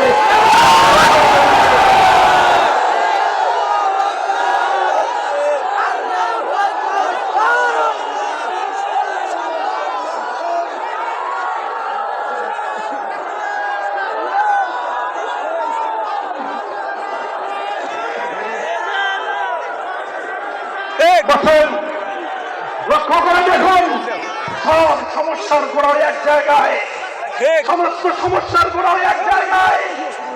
তারা বলে ধর্ম নিরপেক্ষতার অর্থ নাকি যে যে যার যার ধর্ম পালন করতে পারবে। আমরা বলি যে না, ধর্ম নিরপেক্ষতার অর্থ সবাই যার যার ধর্ম পালন করতে হবে। এটা মিথ্যা অর্থ। ধর্ম নিরপেক্ষতার প্রকৃত অর্থই হল ধর্মহীনতা। ধর্ম নিরপেক্ষতার অর্থ হল রাষ্ট্রীয় আইনের ক্ষেত্রে, রাষ্ট্রীয় কোন অনুষ্ঠানাদির ক্ষেত্রে, রাষ্ট্র সংশ্লিষ্ট সকল বিষয়ে ধর্মকে উপেক্ষা করে চলার মতবাদের নামই হল সেকুলারিজম। আর একটা নির্দিষ্ট উদাহরণ আমি আপনাদের সামনে দেই। দেখেন, যদি আল্লাহর কোরআনের আইন না থাকে, যদি কোরআন সুন্নাহ বিরোধী কোনো আইন না করার সেই অঙ্গীকার যদি বাংলাদেশে বাস্তবায়ন না করা যায়, তাহলে একটার পরে একটা, একটার পর একটা আমাদেরকে সংকুচিত করে আনতে আনতে আমাদেরকে গলা টিপে আমাদের ঈমানকে হরণ করবে। দুটো ছোট্ট দৃষ্টান্ত দেই, দিব। এই যে দেখেন, নির্বাচন কমিশন আছে। কি আছে? নির্বাচন কমিশন। এটা বাংলাদেশের জাতীয় আইনের অধীনে, সংবিধানের অধীনে পরিচালিত একটা প্রতিষ্ঠান। এই নির্বাচন কমিশন বাধ্যতামূলক করেছে বাংলাদেশে রাজনীতি করতে হলে নির্বাচন কমিশনের নিবন্ধন নিতে হবে। আর নির্বাচন কমিশনের নিবন্ধন নিতে হলে নির্বাচন কমিশনের সকল আইনগুলি মানতে হবে। চাই সেই আইন ইসলাম বিরোধী আইন হোক, চাই সেই আইন একত্ববাদ এবং ইমান বিধ্বংসী আইন হোক, চাই সেই আইন সেটা সম্পূর্ণ সেরেকি আইন হোক, সব আইন মেনে নিয়েই নির্বাচন কমিশনে আমাদেরকে নিবন্ধন দিতে হয়। এই পরিস্থিতিতে আমরা বাংলাদেশে বসবাস করছি। আপনি লক্ষ্য করেন, আমাদের দেশে একটা ইসলামী সংগঠন ছিল, যে ইসলামী সংগঠনের নাম ছিল ইসলামী শাসনতন্ত্র আন্দোলন। জানেন আপনার নাম কি? নাম ছিল ইসলামী শাসনতন্ত্র আন্দোলন। 1987 সালে বাংলাদেশের শীর্ষস্থানীয় ওলামায়ে কেরাম ঐক্যবদ্ধ হয়ে এই সংগঠন প্রতিষ্ঠা করেছিলেন। সেই প্রতিষ্ঠা লগ্নে এই সংগঠনের প্রধান ছিলেন শাইখুল হাদিস আল্লামা আজিজুল হক রাহমাতুল্লাহি আলাইহি। তার সহযোগী যারা ছিলেন তাদের মধ্যে বাইতুল শরফের পীর সাহেব মরহুম আব্দুল জব্বার রাহমাতুল্লাহি আলাইহি ছিলেন। তার সহযোগী ছিলেন পীর সাহেব চরমনাই মরহুম হযরত ফজলুল করিম চরমনাই রাহমাতুল্লাহি আলাইহি। তার সহযোগী ছিলেন মরহুম হযরত মাওলানা কামাল হোসেন সাইদি রাহমাতুল্লাহি আলাইহি। তার সহযোগী ছিলেন মাওলানা কামালউদ্দিন কাপুরি সাহেব, এখন হায়াতে আছেন, হযরত মাওলানা আব্দুল জব্বার সাহেব রাহমাতুল্লাহি আলাইহি। এইরকম দেশের শীর্ষ ওলামায়ে কেরাম মিলে একটা সংগঠন করলেন, রাজনীতি সংগঠন। যেই সংগঠনের নাম ছিল ইসলামী শাসনতন্ত্র আন্দোলন। অর্থাৎ ঘোষণা করা হয়েছিল আমরা একটা আন্দোলন করছি, সেই আন্দোলনের উদ্দেশ্য হলো আমরা দেশে ইসলামী শাসনতন্ত্র অর্থাৎ ইসলামী সংবিধান প্রণয়ন করব। কিন্তু এই নির্বাচন কমিশন, অভিযুক্ত নির্বাচন কমিশন, এরা বাংলাদেশের আইনের দোহাই দিয়ে ইসলামী শাসনতন্ত্র আন্দোলন নামে নিবন্ধন বাতিল করে দিয়ে তার নাম পরিবর্তন করতে বাধ্য করেছে। সংগঠনের নাম থেকে শাসনতন্ত্র শব্দটা বাদ দিয়ে তারপরে নিবন্ধন নিতে হয়েছে। এটা এদেশের আলেম সমাজের জন্য কত বড় দুঃখজনক বিষয়। আমরা আমাদের সমস্ত রক্তক্ষরণ বুকের মধ্যে চাপা দিয়ে রেখেছি। এতদিন পর্যন্ত কেউ এই কথা জনসম্মুখে বলে নাই। হয়তো আমি সর্বপ্রথম 1987 সাল থেকে 2024 সাল পর্যন্ত প্রায় 40 বছর পর লাখো মানুষের সামনে এই দুঃখের কথা, হৃদয়ে রক্তক্ষরণের কথা হয়তো আমি প্রথম বললাম। উদাহরণ রয়েছে আরেকটা সংগঠন আছে ইসলামের নামে, জামায়াতে ইসলামী বাংলাদেশ, বাংলাদেশ জামায়াতে ইসলামী। আদর্শভাবে অনেক মতপার্থক্য আছে, সেই মতপার্থক্যগুলো তার আপন জায়গায়, সেই মতপার্থক্যগুলো তার আপন জায়গায় সেটা আমরা ভিন্ন আলোচনা করব। এই বিষয়গুলি আমাদের আলোচনার ভিন্ন বিষয়। বাংলাদেশ জামায়াতে ইসলামীর নিবন্ধন, বাংলাদেশ জামায়াতে ইসলামীর নিবন্ধন বাংলাদেশের হাইকোর্ট বাতিল করেছিল। জানেন আপনারা কেন করেছিল? জানেন কেন করেছিল? 1971-এ জামায়াতে ইসলামের ভূমিকা প্রশ্নবিদ্ধ ছিল এই জন্য না, 71-এর ভূমিকার জন্য জামায়াতে ইসলামের নিবন্ধন নিষিদ্ধ বাতিল করা হয় নাই।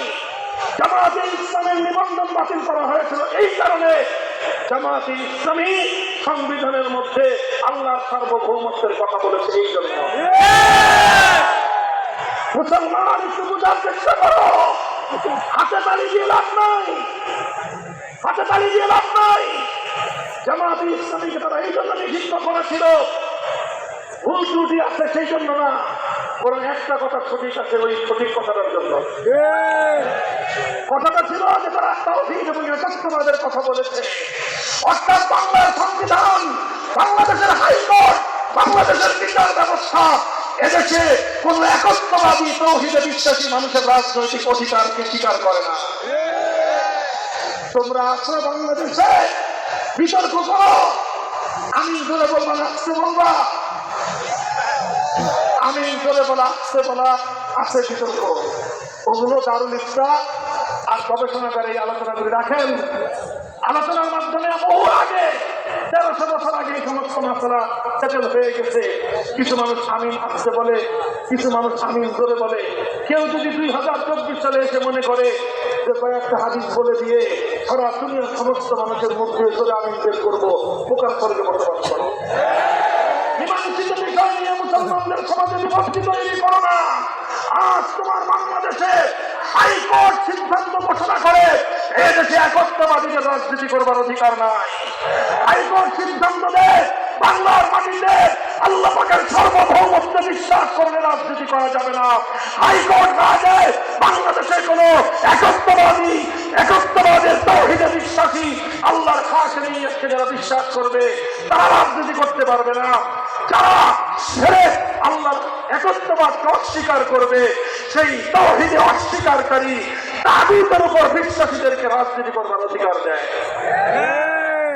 নিজের পায়ের তলার নিচে তাকায় দেখো বাংলার মুসলমান কোন জমিনে আমরা বিচরণ করতেছি। এই কথাগুলো আজ কেন বললাম? কারণ 5ই আগস্টের বিপ্লব আমাদেরকে নতুন স্বপ্ন দেখতে উদ্বুদ্ধ করছে। বাংলার মুসলমানরা নতুন স্বপ্ন দেখাচ্ছে।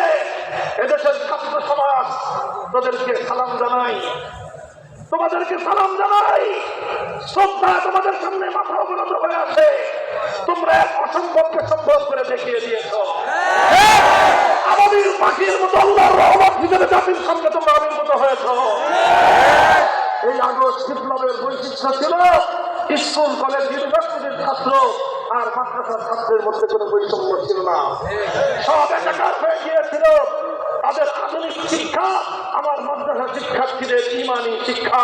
এই আধুনিক শিক্ষার সঙ্গে যখন ইমান আর একত্ববাদের শিক্ষা যখন একত্রিত হয়, সেই শিক্ষার মাধ্যমে সেই সমন্বয়ের মাধ্যমে যে বিপ্লব হয়, সেই বিপ্লবের নামই হলো 5ই আগস্টের বিপ্লব।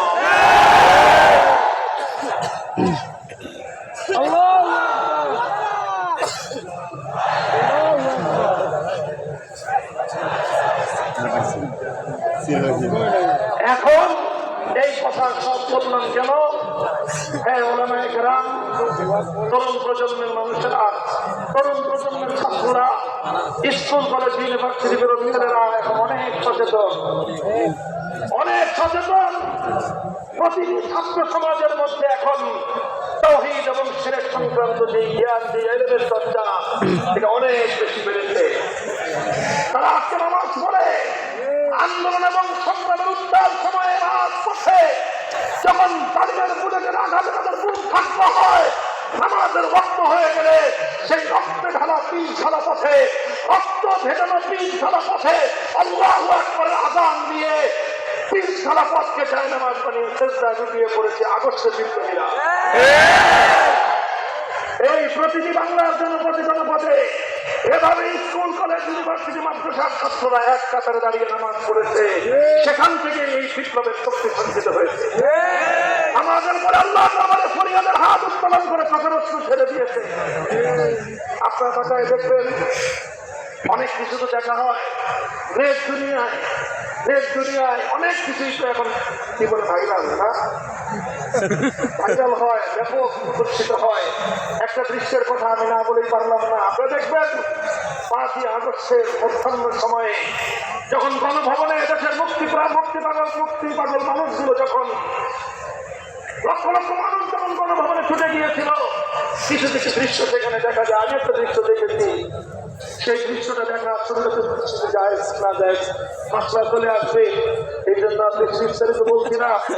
দেখি সেখানে একটা মেয়ে কোন একটা স্কুল কলেজ ইউনিভার্সিটি ছাত্রী হবে, কোন কলেজে ছাত্রী হবে, পরিপূর্ণ হিজাব করার মাত্রাও সে জানে না।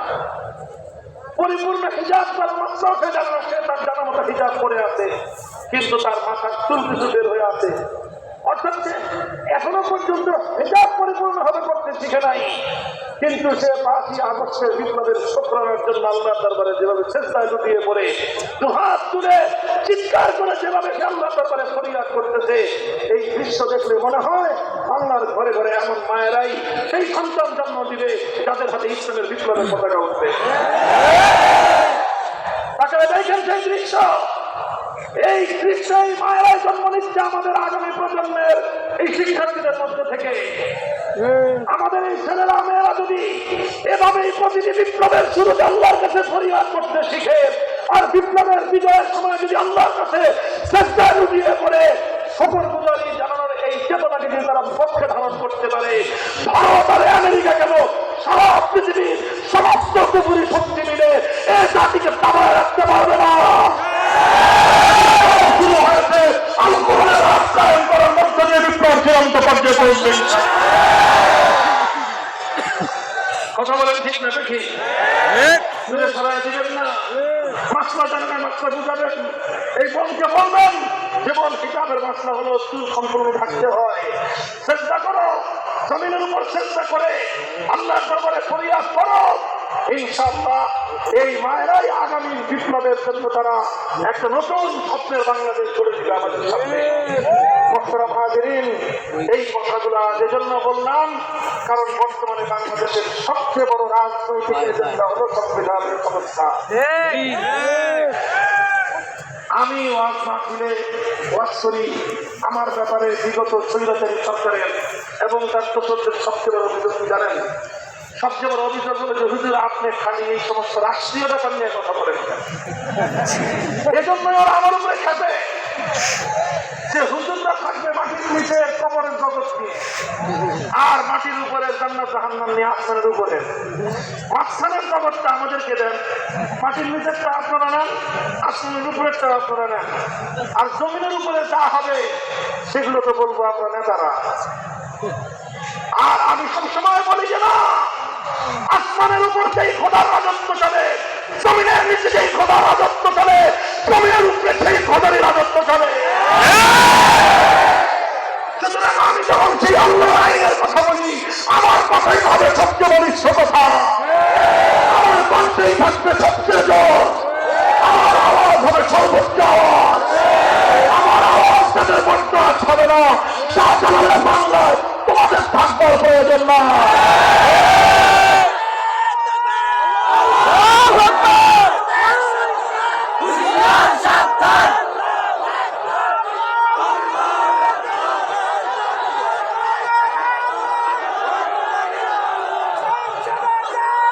পরিষ্কার আমাদের দাবি, বিতর্কের যে বিষয়গুলো রয়েছে, অমীমাংসিত যে বিষয়গুলো রয়েছে, রংপুরের কেন্দ্রীয় প্রতিষ্ঠান জামিয়া কারিমিয়া নুরুল উলুম যুবপরণের মঞ্চ, এটা শুধুমাত্র একটা মাদ্রাসার মঞ্চ নয়, এই মঞ্চ উত্তরবঙ্গের কোটি কোটি মানুষের দিক নির্দেশনা দেওয়ার মঞ্চ। আমরা যে কথা বলবো 1 বছর বাংলাদেশের সমাজ এবং রাজনীতি সেটা মেনেই চলবে। এইভাবে কথা বলতে শিখো, এই অধিকার নিয়ে নিজেদের দেশে চলতে শেখো। আজ তোমাদেরকে স্যালুট জানাবে বাংলাদেশ, যারা তোমাদের দিকে অসহায়, তোমাদের দিকে অবহেলার দৃষ্টি দিয়ে চোখ তুলে তাকাতো, তারা তোমাদেরকে আগামী দিনে সমীহ করতে বাধ্য হবে। অন্য কোনো কিছুর প্রয়োজন নাই। আল্লাহর কোরআনের কথা পক্ষ বুলিয়ে, কণ্ঠ উঠিয়ে, শাহাদাত আঙ্গুলে উত্তোলন করে বলতে শেখো। রাজনৈতিক নেতাদেরকে যারা আল্লাহর কোরআনের আদর্শ বিবর্তিত রাজনীতি করে, সেই বাস্তবতা রাজনীতিকে ডুবাইয়ে তোলবার হিম্মত পক্ষে ধারণ করো। এখান থেকে আসবে তোমাদের বিজয়ের সূত্র শুরু হবে ইনশাআল্লাহ। আমরা বলি পরিষ্কার কথা, এই যে আমাদের কথা বক্তব্য, তারা আমাদের কাছ থেকে শুধুমাত্র ওই কয়েকটা সীমিত মাসাইল শুনতে অভ্যস্ত, আর ওই মাসাইলগুলি শুনতে আপনারা পছন্দ করেন।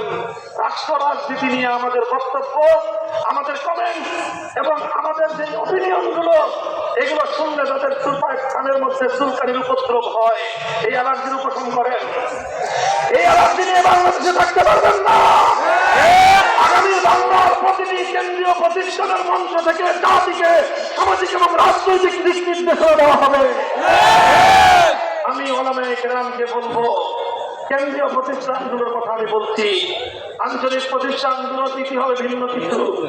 ভালো করে বুঝবেন, সবাই মামুনুল হক হওয়ার চেষ্টা করবেন না, আর সবাই যার মঞ্চকে জুমাপাড়ার মঞ্চ ভাববার চেষ্টাও করবেন না। জুমাপাড়ার মঞ্চ, তামিল মাদ্রাসার মঞ্চ, হাটহাজারীর মঞ্চ, রহমানিয়ার মঞ্চ, পটিয়া মাদ্রাসার মঞ্চ, এগুলো ভিন্ন কিছু। এখান থেকে শুধুমাত্র কিছু মাসাইল বলে দিয়ে জাতিকে বিদায় করে দিলে আমি মনে করি জাতির পরিপূর্ণ রাষ্ট্রময় হবে না। আগামী 1 বছর বাংলাদেশে কিভাবে রাজনীতি হবে সে কথা এখান থেকে বলে দিতে হবে। আগামী 1 বছর পর্যন্ত বাংলাদেশে নির্বাচন হবে, সে নির্বাচন ওলামায়ে কেরামের মতামত কি সেটা বলে দিতে হবে। আজ বাংলাদেশের গুরুত্বপূর্ণ এই রাজনৈতিক সন্ধিক্ষণে স্পষ্ট ভাষায় আলেম সমাজের পক্ষ থেকে সাইফুল হাদিস আল্লাহ আজিজুল হক রহমাতুল্লাহ আলাইহির সন্তান মামুনুল হক ওলামায়ে কেরামের পক্ষ থেকে পরিষ্কার ঘোষণা করছে, বাংলাদেশের সংবিধানে কোন একক জাতির পিতা থাকবে না, আমেরিকার আমলে বহু জাতিও থাকবে না। অনেক জাতির পিতা নামক এই ধরনের ডগা খিচুড়ি মার্কা আমেরিকার কোন আদর্শ বাংলাদেশে চলবে না। বিতর্কিত কোন ব্যক্তিকে যিনি জাতির সঙ্গে গাদ্দারি করেছেন, কোরআন সুন্নাহ বিরোধী আইন তৈরি না করবার কমিটমেন্ট করে যিনি ধর্মনিরপেক্ষ সংবিধান চাপিয়ে তার জীবনের কৃত সবচেয়ে বড় অঙ্গীকার তিনি ভঙ্গ করেছেন, এই অঙ্গীকার ভঙ্গকারীর কোন ব্যক্তি মুসলিম জাতির পিতা হতে পারে না।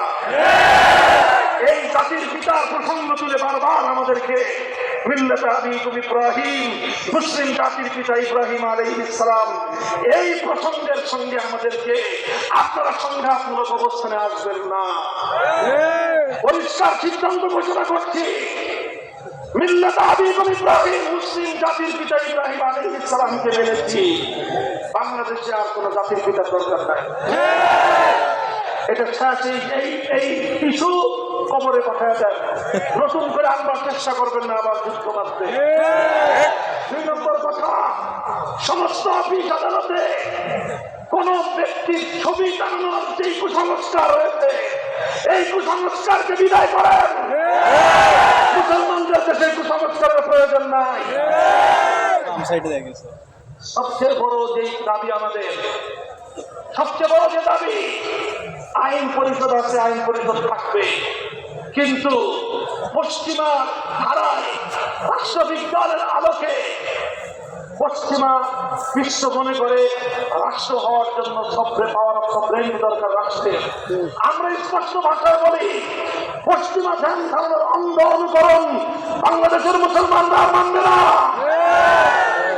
আমরা বাংলাদেশ রাষ্ট্রে এই জাতির মধ্যে আল্লাহর সার্বভৌম আইন তৈরি করবার ক্ষমতার সঙ্গে আল্লাহর সার্বভৌমত্বের এই কনসেপ্টের সঙ্গে সাংঘর্ষিক সকল ধারার বিরুদ্ধে বিদ্রোহ ঘোষণা করলাম।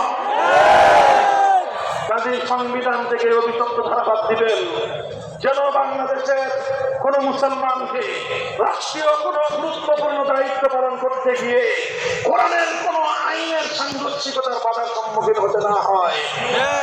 আর বাংলাদেশের সংবিধানে যেই ধারাগুলো আছে এর মধ্যে এমন কিছু ধারা আছে, সেই ধারাগুলো থাকার কারণে খুব সাবলীলভাবে আমাদের কোন একত্ববাদী মুসলিমের পক্ষে জেনে বুঝে সংসদ সদস্যের শপথ গ্রহণ করার সুযোগ নাই। কঠিন একটা অবস্থার সম্মুখীন আমরা। ওলামায়ে কেরাম জটিল বিষয়গুলি বুঝবার চেষ্টা করবেন। আজ আমাদের জন্য ঈমানকে অবিচল রেখে, ঈমানকে অটুট রেখে, ঈমানের সত্যতা অক্ষুণ্ণ রেখে জাতীয় সংসদের সদস্যের শপথ গ্রহণ আমার জন্য অনেক বড় একটা বাধা হয়ে দাঁড়িয়ে আছে। এই সব বাধা অপসারণ হবে যখনই সংবিধান থেকে আল্লাহর সার্বভৌমত্বের এই কনসেপ্টের বিরোধী সকল ধারা যখন বাতিল হবে, তখনই এই দেশটাতে মুসলমানরা সকল ক্ষেত্রে তাদের ধর্ম ইসলামকে পালন করতে পারবে। এই যে ধর্ম নিরপেক্ষতাকে যে বলা হয় যে সব ধর্ম পালন করা, কোনোভাবেই সম্ভব নয়। মুসলমান হতে হলে একত্ববাদী হতে হয়, আর একত্ববাদী হতে হলে সর্বপ্রথম মানুষকে আল্লাহ সার্বভৌমত্বকে বিশ্বাস করতে হয়। আল্লাহ সার্বভৌমত্বকে বিশ্বাস করলে সেকুলারিজম থাকে না। তো সেকুলারিজম মানবা, মুসলমান থাকবা কেমনে, মুসলমান থাকবা সেকুলার হইবা কেমনে? এই যে তোমরা কি বানাইছে একটা শরীফ থেকে শরীফা,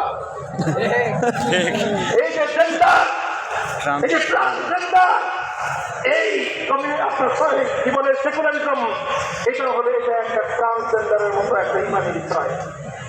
একজন মানুষ নারী হলে যেরকম পুরুষ হতে পারে না, একজন মানুষ পুরুষ হলে যেরকম নারী হতে পারে না, একজন মানুষ মুমিন হলে সেকুলার হতে পারে না, একজন মানুষ সেকুলার হলে মুমিন হতে পারে। এই যে ঈমান এবং একত্ববাদের জায়গা, বারবার বলছি, সার্বভৌম ক্ষমতা একমাত্র কার? সার্বভৌম ক্ষমতার মালিককে। তৈরি করবার চূড়ান্ত ক্ষমতা কার? এই জায়গায় বাংলাদেশের আইন পরিষদকে এই একটা শর্ত আরোপ করতে হবে, সংবিধানে সংযুক্ত করতে হবে যে আল্লাহর আইন অথবা কোরআন সুন্নাহ বিরোধী কোন আইন তৈরি করা যাবে না। সংবিধান এবং বাংলাদেশের যে কোনো আইন পরিষদ কর্তৃক যে কোনো আইন কোরআন সুন্নাহর কোন ধারার বিপরীত হলে সেটা স্বয়ংক্রিয়ভাবে বাতিল বলে গণ্য হবে। এই হলো আমাদের সংবিধান সংস্কার প্রস্তাব।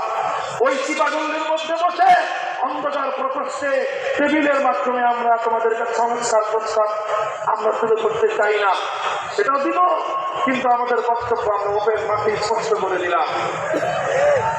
ছাত্রদেরকে উদ্দেশ্য করে বলি, স্কুল কলেজ ইউনিভার্সিটি মাদ্রাসার ছাত্ররা, তোমরা আগামী দিনে আরেকটা বিপ্লবের জন্য প্রস্তুতি গ্রহণ শুরু করে দাও। সেই বিপ্লবটা হবে আল্লাহর জমিনে একত্ববাদ, ঈমানকে বাস্তবায়ন করার বিপ্লব। সার্বভৌম ক্ষমতা হবে একমাত্র কার? চূড়ান্তভাবে আইন তৈরি করবার সার্বভৌম ক্ষমতা হবে কার? আল্লাহর সার্বভৌমত্বের সাথে সাংঘর্ষিক সকল ধারা, সকল তন্ত্র, সকল মন্ত্র, সকল সংবিধান, সকল আইন পরিষদ, সকল মন্ত্রী পরিষদ বঙ্গোপসাগরে ভাসিয়ে দাও।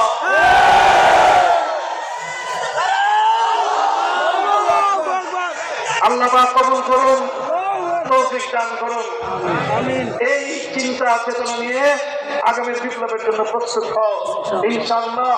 বিভিন্ন আলামত বলতেছে সূর্য উদয়ের আগে যেরকম পূর্ব দিগন্তে সুবহে সাদেকের আলো ফুটে উঠে।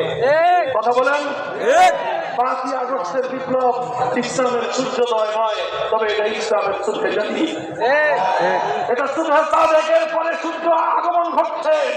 ইসলাম নামক সেই বিপ্লব যখন আসবে ইনশাআল্লাহ আল্লাহর জমিনে পূর্ণাঙ্গ আল্লাহ দ্বীন বিজয়ী হবে। সেই সোনালী দিনের জন্য প্রস্তুতি নাও। আল্লাহ পাক আমাদের সকলকে কবুল করুন।